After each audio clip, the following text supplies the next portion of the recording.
Gikone doho weyo thuolo Seneta Seneta Okiya Omtatah kod ji mamoko 22 manyo maki nyoro mano kang'anyo e chuny boma ma Nairobi. Jang'ad bura e doho ma Milimani Rose Ndombi oweyo ji 23 go thuolo gi bond mano ma siling 1,000 moro ka moro bang' kane ochwalgi e doho no gi obila okinyi ma kawuono. Ji 22 go ne odonjnegi kod ketho mar rocho kwe kod thuo jo Kenya e mbui. Banka ne omakgi odiochieng' manyoro kinde mane ging'anyo ka gikwedo ndicho mar rawere makwedo piny owacho e mbui. Seneta Okiya Omtatah kod ji mamoko 22 ne ochwal e doho kane odonjnegi gi ketho mar rocho kwe kod thuo oganda jo Kenya ka gitiyo gi mbui. Most importantly, in paragraph H, is indicated that the respondents are threat to peace and stability of the country as they continuously incite members of the public.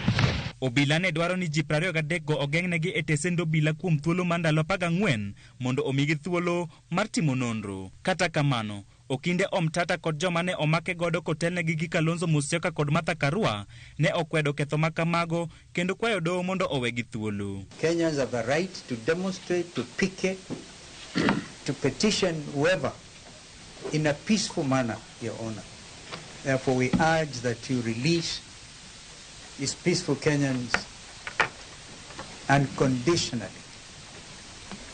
to go and join the rest of the Kenyans as they welcome the new year. Let the administration, the current administration, reread the Constitution of Kenya.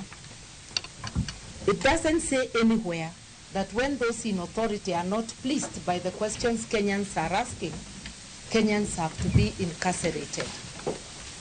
Allow us to all go and make our preparations for the new year by releasing these gentlemen. Jang'ad bura e doho ma Milimani Rose Ndombi ne okwongo oweyo gi thuolo gi rambun ma siling 5,000 to kata kamano ne giywak ni saningi matek gino mane omiyo jang'ad bura no odwoko chien rambun nyaka siling 1,000 ma bende ne ochul gi riwruok mar okinde mar LSK. Be as it may, the nature of the offences as stated does not disclose or warrant detention of the respondents. The state have failed to prove that the investigation will call for limitation of respondents' liberty and require them to facilitate or to conduct investigations. I hereby grant them a bond of Kenya shillings 50,000 with a surety of similar amount each one of them, or a cash bail of 5,000. I will also direct that they report to the investigating body forthwith pending investigations. We'll mention the case after 14 days. I will review the cash bail to 1,000 each one of you.